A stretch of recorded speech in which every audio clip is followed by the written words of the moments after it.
Woody, I know you don't read reviews, and from your recent documentary, you said that you take comments from fans and festival goers quite lightly because it tends to all be praise. But I just wondered whose opinions you do trust and value during the filmmaking process and once a film is completed. Well, my own, the editor that I'm working with, Elisa, and I look and we make our judgments. And then when I have a cut of the film, I have a few close friends and I let them come in and see the film in my screening room. And I ask them, to be brutal and give me, were you interested in it? Is there any parts of it that you got bored at? Did you hate this? And, but it's just a few close friends. I mean, a married couple, Diane Keaton, if she's in town, a couple of other people, but not many. I would say maximum 10 people, and I can kind of tell if I'm sitting in the room with them. I don't always have to ask them. I can tell if their attention wanders, but usually it's just the editor and myself. We make the decisions.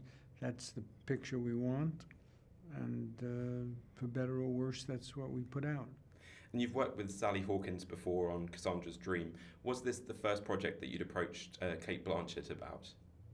Was Blue Jasmine the first project that you'd approached Cate Blanchett?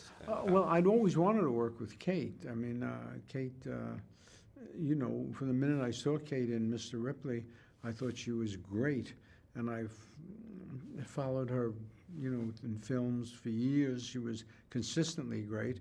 And I saw her, she was incredible in Scorsese's film.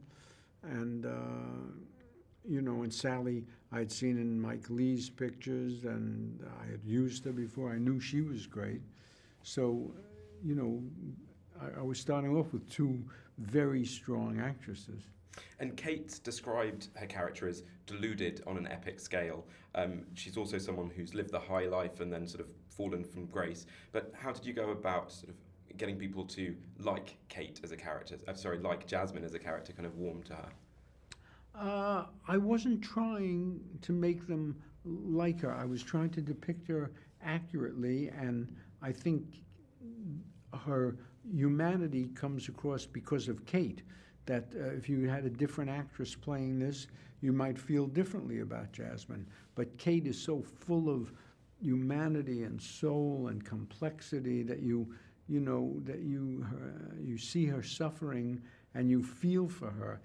She was a flawed character. She was self-deluded, and she didn't want to see what was going on around her in any area. And a character like that is to be pitied. The fact that she had money doesn't mean that she wasn't suffering terribly. The rich suffer too. The rich get old and die, and they suffer, and they have terrible marriages, and they have longings, just like the poor people, So Kate was able to infuse her character with tender dimension. And can you tell us about the music choices for the film? I like the fairly upbeat music that plays when Kate goes out of Dwight's car and is on the pavement. And of course there's Blue Moon, which runs through the film.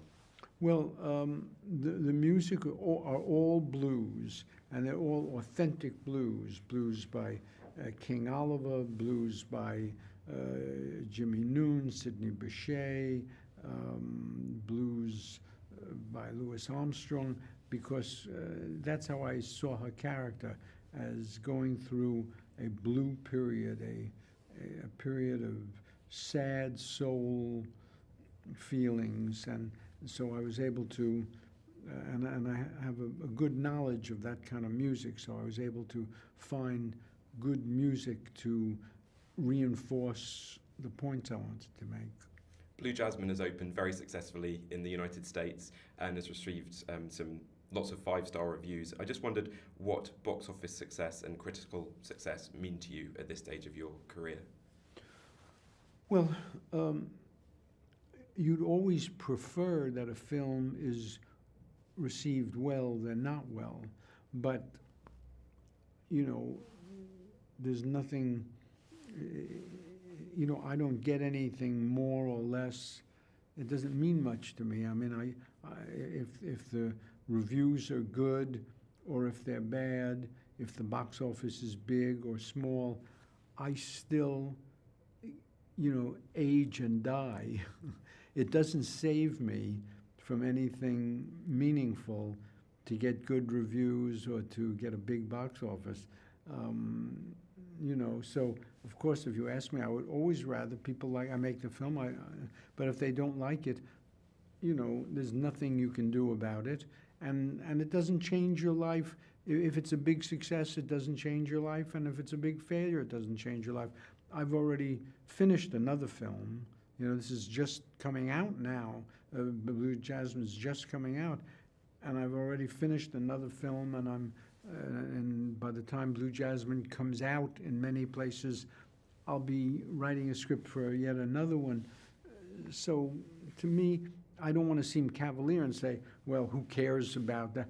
It isn't that. It's that if you care about all of that, you never work and you never think and you're always obsessed with the wrong things, how much money you make, do they like me? You can't think about that. You just plow ahead and work. Don't read your reviews. Don't look at your box office. That's not what it's about. It's about the pleasure you get making the film, the enjoyment of meeting the other actors, putting in the music, showing up in locations, going to the different cities, working where you live. That's the pleasure. If that's not pleasurable, you should get in a different business.